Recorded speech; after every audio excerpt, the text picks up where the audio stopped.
बातमी साम टीव्हीच्या इम्पॅक्टची।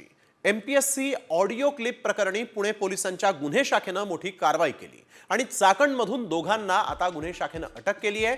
एमपीएससी पूर्वपरीक्षेच्या प्रश्नपत्रिका 40 लाख रुपयांना विकण्यात येत असल्याची धक्कादायक माहिती एका व्हायरल ऑडिओ क्लिपमधून पुढे आली होती। एका एजंटच्या संवादाची ही ऑडिओ क्लिप साम टीव्हीच्या हाती लागली। या एजंटनं किशोर बाळासाहेब जाधव या विद्यार्थ्याला फोन केला होता आणि एमपीएससीची प्रश्नपत्रिका हवी असल्यास थेट 40 लाख रुपयांची मागणी केली होती।